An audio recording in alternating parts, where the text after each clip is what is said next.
नमस्कार दोस्तों, आज के लेक्चर में हम देखने वाले हैं ई टेंडरिंग सिस्टम और अनबैलेंस टेंडर क्या होता है। ये पढ़ेंगे हम बैठ के आराम से अपने अपने घर, और आपके साथ रहेंगे आपके अपने अविनाश सर। तो देर किस बात की है, फटाफट शुरू कर देते हैं आज का lecture.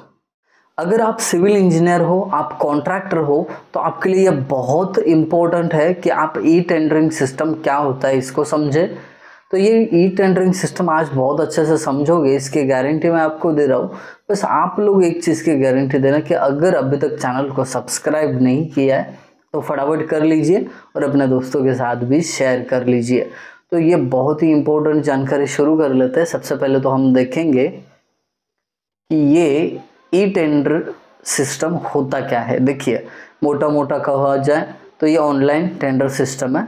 E-tendering is the process of using online platform to publish tender notices। पहले कैसे न्यूज़पेपर में आते थे, आज भी आते हैं, बट कुछ ऐसे डिपार्टमेंट है जो ऑनलाइन ई टेंडर क्या करते थे, कर देते हैं, वो पब्लिश कर देते हैं।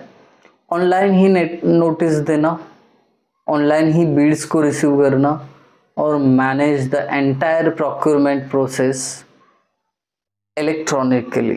मतलब जो भी प्रोक्योरमेंट प्रोसेस है, मतलब किसी को अगर अवार्ड करना है कॉन्ट्रैक्ट, या किसी को ये वर्क ऑर्डर देनी है, सब कुछ ऑनलाइन प्रोक्योरमेंट बोलते हैं उसको। ठीक है, अभी इसके देखते हैं फायदे, बेनिफिट क्या है। कोई भी इंसान वो काम तब करेगा जब उसको उसमें बेनिफिट दिखेंगे। तो ये देखिए, ई टेंडरिंग सिस्टम का पहला बेनिफिट है कि इफिशियंट है। ये कैसे? It streamlines the procurement process, saving timeline and resources. देखिए, इसका फ़ायदा क्या है कि जो प्रोक्योरमेंट प्रोसेस है एक चैनलाइज तरीके से होती है, एक स्टैंडर्ड प्रोसेस से होती है। दूसरी चीज़, आपका टाइम बच जाएगा और रिसोर्सेज जो है वो भी बच जाएंगे। तो ये इतना एफिशिएंट है। दूसरी चीज़, इसमें ट्रांसपेरेंसी रहती है। देखिए, it ensures the transparent and fair bidding process with all information readily available to potential suppliers। जो भी कॉन्ट्रैक्टर या सप्लायर रहेंगे उनके लिए पूरी जानकारी ऑनलाइन प्लेटफॉर्म पे रहेगी, वो जब चाहे तब वो चीज़ देख सकते हैं। इसके लिए ट्रांसपेरेंसी बढ़ती है। अब इसमें कॉस्ट रिडक्शन की भी बात की है। दोस्तों, कॉस्ट कैसे रिड्यूस होगा बता देते हैं। It reduces administrative cost associated with a traditional paper-based tendering। आपका टेंडरिंग नोटिस निकालने से, फिर उसके बाद डॉक्यूमेंट कलेक्ट करने से, ऑफलाइन जो फॉर्म्स होते हैं उसका पेपर वर्क, सब कुछ एलिमिनेट हो जाएगा ई टेंडरिंग में। तो इससे क्या होगा, पैसा बचेगा भाई साहब। ओके, उसके बाद वाइडर पार्टिसिपेशन, बहुत सारे ज़्यादा कॉन्ट्रैक्टर्स पार्टिसिपेट कर सकते हैं। It allows a wider range of suppliers to participate, increasing competition and potentially leading to better deals। जितने ज़्यादा लोग इसमें इन्वॉल्व होंगे उतने ज़्यादा बेटर डील्स मिलेंगे, और वो जो डिपार्टमेंट है या ओनर है उसको अच्छे ऑप्शंस मिल जाएंगे। ठीक है, ये होता है वाइडर पार्टिसिपेशन का फ़ायदा ई टेंडरिंग सिस्टम द्वारा। अब स्टैंडर्डाइजेशन, एक स्टैंडर्ड सेट किया जाता है। It help standardise the buying process throughout an organisation. अब कोई बाइंग प्रोसेस मतलब कोई मटेरियल आप परचेस कर रहे हो या कोई कंस्ट्रक्शन का काम करवाना है, तो इसका एक स्टैंडर्ड प्रोसेस बन जाता है अगर आप ई टेंडरिंग सिस्टम के थ्रू करोगे तो। ठीक है, यहाँ पे कोई भी मतलब मिस हैपन नहीं होगा, कोई भी अनफेयर बात नहीं होगी। जो भी है ऑनलाइन है, सब कुछ आपको वहाँ पे सबके लिए सिमिलर रूल्स अप्लाई होंगे। ठीक है, डन। तो ये ई टेंडरिंग सिस्टम है। इसमें थोड़ा सा आगे बढ़ते हैं हम, और इसमें प्रोसीजर क्या रहता है ये समझ लेते हैं। देखिए, सबसे पहले टेंडर कैसे पब्लिश होता है। The organisation publishes the tender notice on the e tendering platform. कोई वेबसाइट होगा, उनका ऑफिशियल पोर्टल होगा, उस पर टेंडर पब्लिश हो जाएगा, नोटिस आ जाएगा। ज़्यादा फास्ट तो नहीं हो रहा है दोस्तों। देखिए क्या होता है, जब मैं फुल स्क्रीन पे पढ़ाता हूँ, बोर्ड पे पढ़ाता हूँ, तो थोड़ा सा एक्टिविटीज़ चालू रहता है, तो आप ना एंगेज रहते हो। यहाँ पे क्या है और स्लाइड चल रही है, ज़्यादा मूवमेंट नहीं हो रही है, तो थोड़ा आप हो सकता है कंसंट्रेशन प्रॉब्लम हो जाए। इसके लिए मैं बीच बीच में पूछता हूँ कि सही चल रहा है कि नहीं। ठीक है, बिड सबमिशन, पहले तो हमने देखा कि टेंडर नोटिस ऑनलाइन ही निकलेगा। फिर जो कॉन्ट्रैक्टर है वो अपनी बिड कैसे सबमिट कर सकते हैं। Potential suppliers register on the platform and submit their bids online. Online ही आपका जो टेंडर फॉर्म है वो आपको फिलअप करना है, बिड फिलअप करनी है। फिर उसके बाद जो डिपार्टमेंट है उसको इवेल्युएट करेगा। Organisation evaluates the bids based on predefined criteria. उनका कुछ क्राइटेरिया रहेगा कि कैसे स्क्रूटिनी करनी है। फॉर्म जो आए हैं बहुत सारे टेंडर्स के पास से, तो आप उसको स्क्रूटनाइज कर लो, एलिमिनेट कर लो, कौन से टेंडर्स को आपको निकालना है, उसके लिए एक प्री डिटरमाइंड प्रोसीजर रहती है। ठीक है, तो ये आपका इवैल्यूएशन होने के बाद award of contract, the contract is awarded to the successful bidder. तो इसमें भी वो कंपैरेटिव स्टेटमेंट जो है वो रहता है। वो कंपैरेटिव स्टेटमेंट बनने के बाद ही ये आपका टेंडर अवार्ड किसी कॉन्ट्रैक्टर को किया जाएगा। सो ये रही ई टेंडरिंग की प्रोसीजर। अब चलते हैं बहुत ही इम्पोर्टेंट अनबैलेंस्ड टेंडर। अब बहुत बार आपने सुना होगा कि भाई साहब जो आपने टेंडर भरा हुआ है वो अनबैलेंस्ड है। तो थोड़ा समझ लेते हैं अनबैलेंस्ड टेंडर इसको क्यों बोला जाता है। देखिए, an unbalanced tender involves a contractor strategically manipulating the prices of individual items or components within a project bid। तो इसमें ऐसा होता है कि कॉन्ट्रैक्टर जो आइटम्स ऑफ वर्क है वो कंप्लीट करने हैं, उनके प्राइसेस क्या करते हैं, मैनिपुलेट करते हैं कि आपने कोट करके डिपार्टमेंट से जितना दिया उससे कई आइटम्स में ज़्यादा प्राइसिंग लगा देंगे, कई में मिनिमम लगा देंगे और कॉम्पेंसेट करके प्राइसिंग उतनी ही रखेंगे, बट दिखावे के लिए शुरुआत के जो आइटम्स है उसमें कम रेंज वाले प्राइसेस डालेंगे, बाद में बढ़ाएंगे। कभी ऐसा भी हो सकता है पहले ज़्यादा कम डाले हैं, बाद में ज़्यादा बढ़े, फिर पहले ज़्यादा बढ़े और बाद में कम प्राइसेस डाले हो, ऐसा भी हो सकता है। अब ये होता क्यों है, अनबैलेंस टेंडर क्यों करते हैं।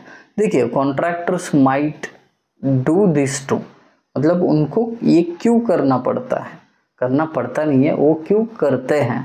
देखिए, to gain a competitive advantage. देखिए, कॉम्पिटेंसी बहुत सारी होती है, वहाँ पे कंपटीशन, बहुत सारे कॉन्ट्रैक्टर आते हैं। तो ये जो कॉन्ट्रैक्टर है सोचता है कि मैं ऐसे प्राइसेस रखूँ कि शुरुआत में दिखने में तो कम हो बट फाइनल टोटल तो उतनी ही आ जाए। By underpricing certain items they can appear to offer a lower overall price.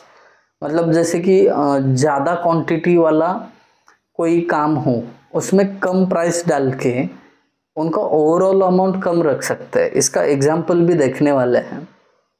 और जो कम क्वांटिटी का काम है उसमें ज़्यादा प्राइसिंग रखेंगे ताकि बाद में जाके वो अगर बढ़ गया काम तो बैलेंस हो जाता है, पोटेंशियली विनिंग द कॉन्ट्रैक्टर। तो ऐसे वैरी करके वो क्या करते हैं, कॉन्ट्रैक्ट गेन करने का कोशिश करते हैं। शिफ्ट रिस्क, उनको लगता है कि अपना घाटा ना हो जाए, इसके लिए वो क्या करते हैं, ओवर प्राइसिंग लेटर स्टेज और लेस प्रेडिक्टेबल आइटम्स।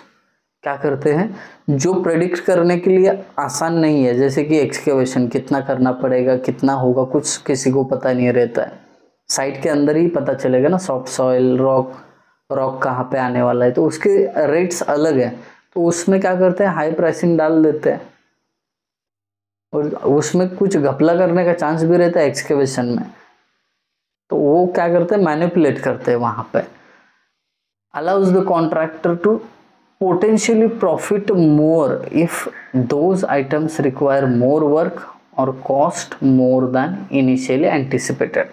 पहले जितना लगता है उससे ज़्यादा काम होने वाला है, ये कॉन्ट्रैक्टर समझ जाता है कि कौन से काम है जिसको हम ओवर रेट कर सकते हैं। तो वो सब चीज़ें ध्यान में रख के वो कई आइटम्स के ज़्यादा प्राइस लगाते हैं, कई आइटम्स के कम लगाते हैं। तो ये हुआ दो रीजंस जिसके कारण अनबैलेंस टेंडर बनता है। अब इसको डिटेक्ट कैसे करना है, देखिए इसको डिटेक्ट करने के लिए unbalanced bids are often recognise in unit price contracts.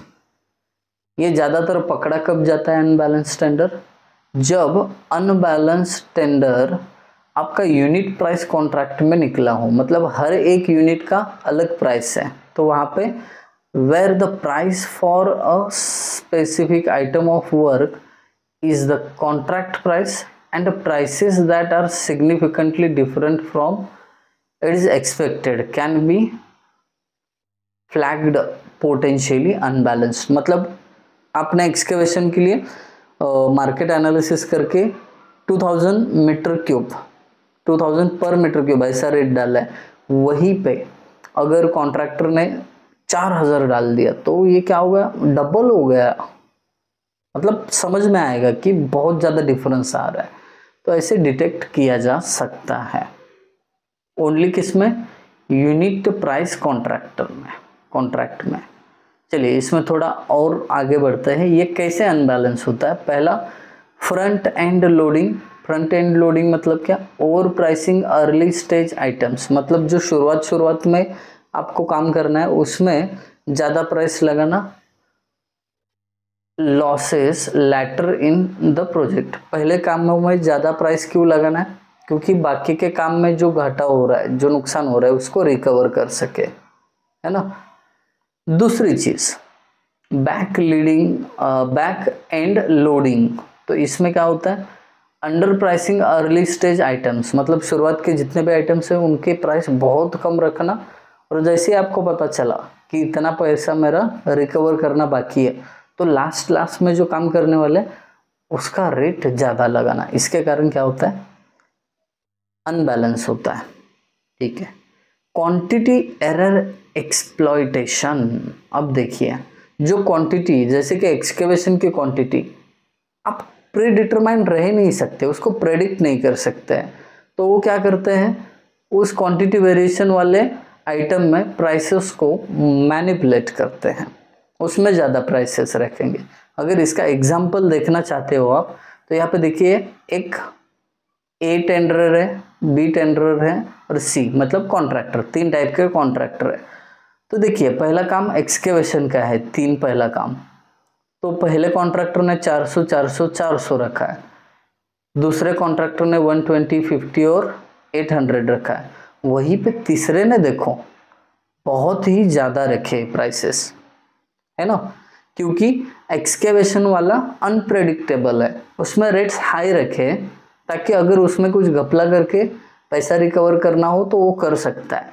वहीं पे नीचे जाने के बाद देखो ये सीमेंट कंक्रीट बिल्डिंग में पहले ने 4000, दूसरे ने 5, वहीं पे इसने कम कर दिया, 3000 रख दिया। प्लास्टरिंग, ऑयल पेंटिंग, इसमें ज़्यादा वेरिएशन नहीं हो सकता है ना, इसके लिए पहले दोनों ने तो 1200 और 100 रखा था, इसने आधे से भी कम रखा है ताकि ओवरऑल अमाउंट कम दिखे। तो ये एक्सकेवेशन में रिकवर कर सकता है जो रेट लगाए उससे।